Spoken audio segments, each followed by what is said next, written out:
I know a lot of you guys are getting frustrated because nobody's giving any practical advice on how to start to build your following into your live show. So that's what I want to talk about today, and that's coming up next.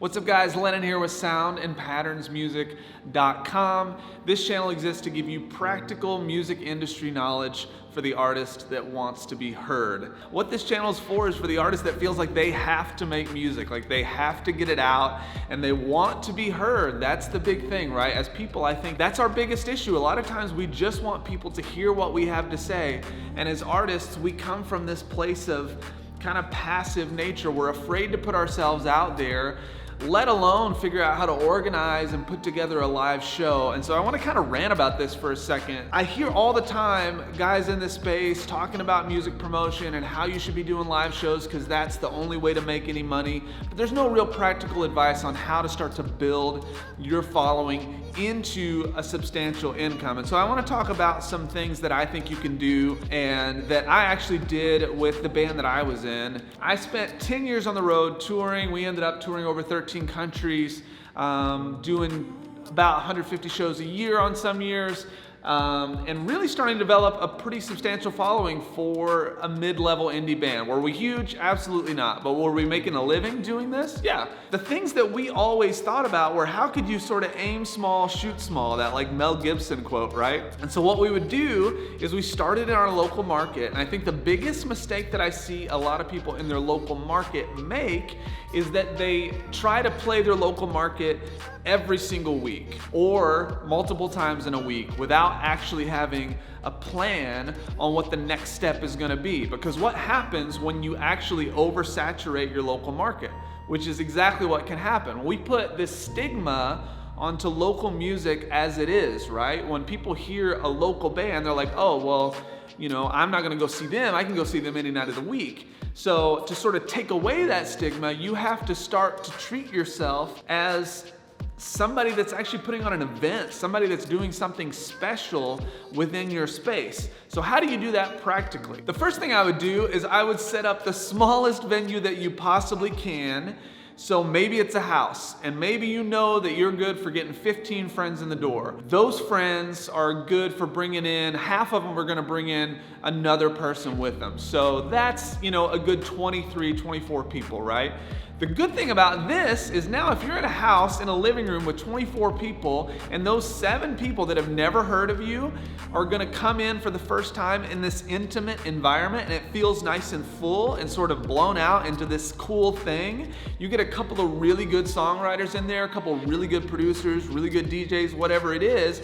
Just set the energy of the room to whatever you want the vibe to be. So set up some lights, make the thing like look cool, get some real stuff going to get the vibe happening. If you're making it a party, if you're a DJ or producer and you want to do more of that style of thing, then make the party a party. So bring people over, set up your own party and DJ that thing. Make it happen, make it sound great, make it look great, make it feel great. And then those extra people that come along are gonna be like, who's this dude? Like, who's this gal? They are absolutely killing it. This is great, right? So it's really about getting that first feel and making it feel like an event.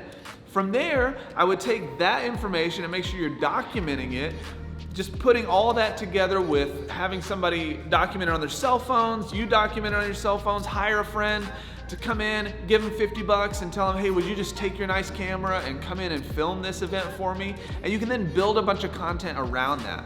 So then you can go in and go to the next level of a space and say, okay, I want to get 50 people into this cool art space this time. And now you have content that you can use to promote that next thing.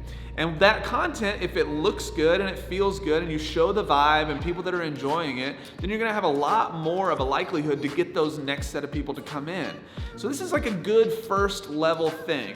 The next thing you want to think about is who can you get on the show with you that's going to help you to boost your audience level. So one thing that we did is we would always kind of tour regionally through the weekends. So we would start with Thursday, Friday, Saturdays were touring days. So we would be out in a regional market for 3 days at a time, and maybe each venue is going to be 2 to 3 hours away. And then we'd make our way back home on Sunday morning and go back to work. So during that time, we had built our local market to say like, hey, we can draw 100 people in the local market. Who can draw 100 people in their local market that's 2 or 3 hours away? Let's get in touch with them. We now all of a sudden have all this content and this proof that we can do that. And we go to this producer, to this band, to this artist, and we say, hey, we'd like to actually come play and open for you and do a show trade. So we can get you into this room with 100 people. We'll make you main support, meaning you'll play just before us. And that'll be, 9 o'clock. We'll go on at 10, whatever it is. And then you can put another local artist on at the top of that. So have a nice 3-band bill, sandwich the touring act or the out of town act in between. And then you can just start to trade shows that way. And we just started to build markets that way for probably 1.5 years, 2 years.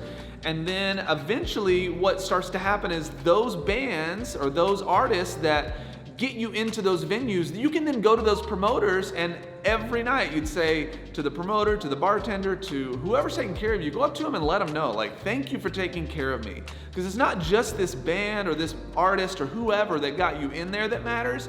It's all those people, because those people are residents of that city. They're residents of that venue. And if they've gotten you into a cool venue, those are the people that are going to get you back and get you in front of the next crowd outside of this band or this artist. So you need to make sure that you are shaking everybody's hand and saying, hey, thanks for taking care of me. Thanks for putting us up. We had a blast tonight.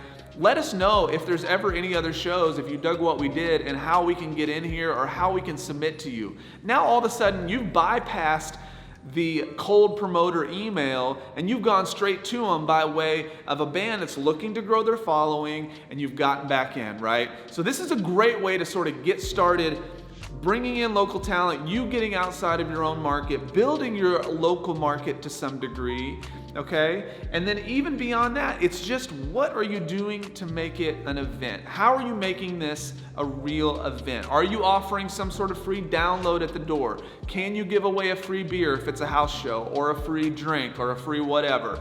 Can you record the concert if it's an acoustic performance and give the downloads to the audience members as they come in? Can you make a poster that's signed by the artists that are there and give that away? What can you do? How can you package it that creates some sort of excitement, that shock and awe, the extra effort to really put into the audience and let them know how much you appreciate that they're there and that they're a part of it?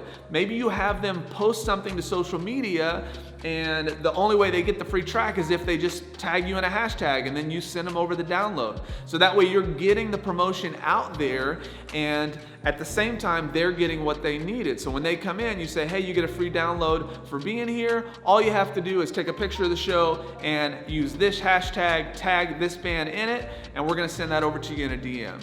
Simple as that. How can you think outside the box to make these events cool events, and then really serve the audience member, really serve the customer so that they talk about it? And then to take it to the next level, if you're actually able to turn people away, that is a step further, right? Because if people go to this event and they can't get in, they're gonna talk about that as well. So you're gonna create more and more word of mouth, okay? Guys, I believe you don't need any more than 1,000 true fans to start to really develop your music into a career. And there's a video about that you can check out right here. So please click on that and I'll see you over there. Thanks so much for watching this. Don't forget to subscribe if you dug this video. I'll see you in this one.